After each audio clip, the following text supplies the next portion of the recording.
Hey everybody, Tabitha here from Tabitha Explores, and in today's video I wanted to kind of break out a little piece of another video I did earlier, my last video anyways.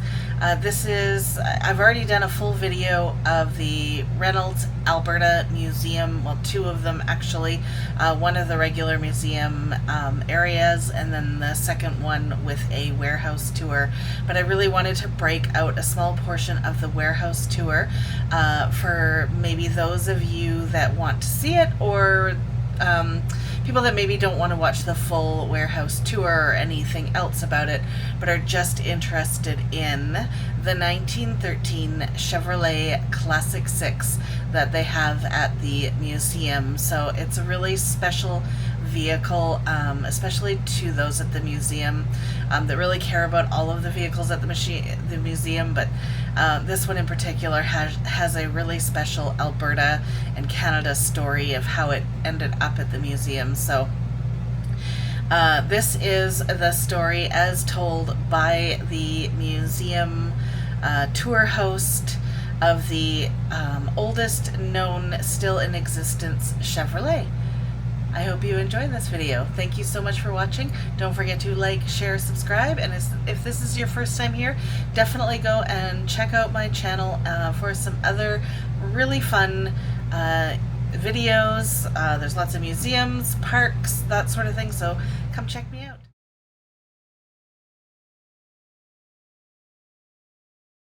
All right, so the one I'm talking about next is the 1913 Chevrolet Classic 6, right up above me.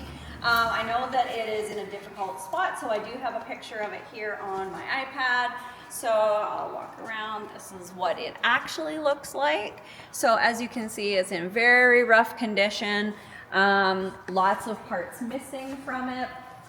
I'll highlight the reason why this is actually one of our gems. It's probably, if I had to pick a favorite vehicle out of the entire collection, this would be my favorite. I've told this story so many times, I don't even need my script for it. So back in 1911, a couple of fellas, William Durant and Louis Chevrolet, they pioneered the company Chevrolet. And they decided they were going to start with their Classic 6. So this is an example of their first model of car. In 1911, they made the prototype. 1912, at the very end of the year in December, they were introduced in New York. And then after that, in 1913, that's when they made them. Only made them for 1913, 1914. So as far as we know... Probably because of World War I. Probably, yeah. So as far as we know, there are only 2 of these cars left in the world, these 1913s. One of them is this one here. It's in the Sloan Museum in Flint, Michigan. It's beautifully restored. It runs. It's absolutely stunning. Look it up on YouTube. They will mention ours. So the one in the picture here, this is serial number 323. Ours is serial number 93. So this is the world's oldest production Chevrolet that is known. Because of course we say known, because... there's always somebody hoarding something in a barn. Right. Somebody's grandpappy has one in a barn somewhere, and he goes, well, I actually got the oldest one. This one's serial number 2. Wouldn't that be amazing? It hasn't happened yet. Hasn't happened yet. Keyword is yet. GM has actually approached us about buying this one. We have said no. They have the other one. They've got the nice one. We want this one. So the reason why this vehicle is so special, besides its serial number, besides being the oldest one known, is that it's got a really cool story behind it. Here that takes place here in Alberta. So we don't know how it got into Alberta. It eventually arrived here. And then in 1943, these young gentlemen, just a group of kids, they were about 16 years old, 15, 16-ish. They were out shooting gophers on a farmer's yard, and they happened to see this car in the bushes.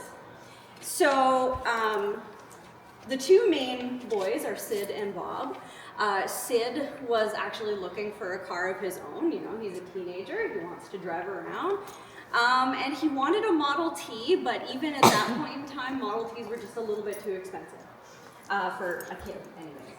So him and his friends, they see this car, they ask the farmer, can we have this car? And the farmer says, yeah, if you can get it out of the trees and get it moving, you can have this car. If you can get it running, you can have it. Exactly, if you can get it running, you can have it. So I'm going to get Jacob to highlight these things.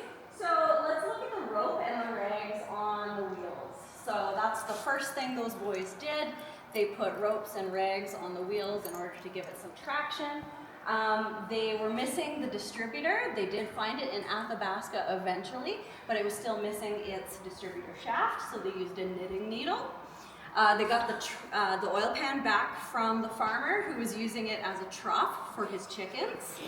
And my favorite part, as you saw in the picture, the back half of the seats along with the fuel tank was missing.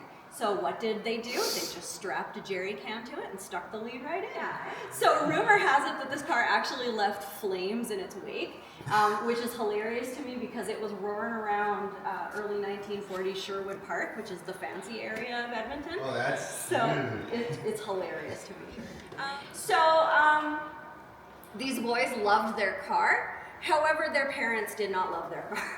So they did actually, right, typical. They did get told to get rid of their car at some point. They tried selling it, no one wanted to buy it. They did manage to give it away at one point, but it reappeared in their front yard about a week later. So it turns out the person who took it didn't actually want it. So eventually it ended up in a scrap heap. That was the only one that would take it. Ended up in a scrap heap. That's where Stan Reynolds found it in 1957. So Stan probably knew that he had an early Chevrolet. It might have been that he was getting it for a parts car.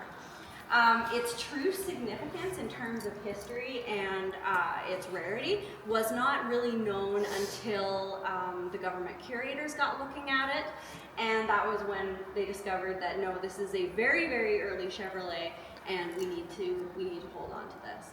So this is a really, really good example of something that the museum will never restore. And there's a couple of reasons behind that. First off, there are so many broken or damaged parts on this car that by the time we get around to replacing all of those parts or fixing them, nothing's original. Nothing's original anymore. Now it's just a replica. The other reason is if we were to change anything on this car, we would be erasing Sid and Bob's history. And let's be honest, that's the best part of this car, besides it being super, super early.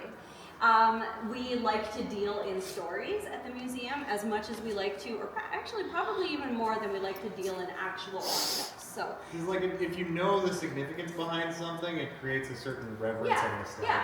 Yeah, we value the story of it more than the actual object itself. So in this case, we wouldn't want to change anything that has been done to it because that's Bob and Sid right there, preserved. So that's why we want to keep it that way. Also, it's highly unlikely that this car will ever be on public display again. It was at the very beginning when the museum opened in 1992. However, it sustained a massive amount of damage from people touching the car. Quite often people will see things like this. It's modern, right? You think, well, I can touch my car, so it should be okay to touch other stuff. I cringe when people say that because it's just like... If it was like brand new, it wouldn't be as much of a problem. But when we restore these old things, we do it to previous standards. So using non-modern techniques and non-modern materials. And those materials often break down underneath the acid of our skin oil. So that car sustained a huge amount of damage from people touching it. It actually got more damage from people touching it than it did from 40 years in the bush. So it will never be on display again, but we always like to highlight it on the tour because like it's so cool. So if it ever is on display again, it's going to be in a glass box. Yeah, so we do always like to highlight it because we know it won't be on display again. So at least you can say that with your own two eyeballs, you did see the world's oldest Chevrolet. Damage to the metal, damage to the wood, like what, like I understand the people touching it, but Yeah, it's so we do have examples in our collection. I don't know which ones, but we do have examples where someone has put their hand on something, and like 50 years later, the oil that was on that person's skin did eat through the paint into the metal, and it creates little divots, little rust pockets where that hand had touched. So it's a very long process, but when you get thousands of visitors, then it expedites it, right? Yeah. So yeah, it does. I know it's wild. We tell this to kids all the time. Don't touch the stuff. Yeah. The oils eat away at wood, paint, and metal.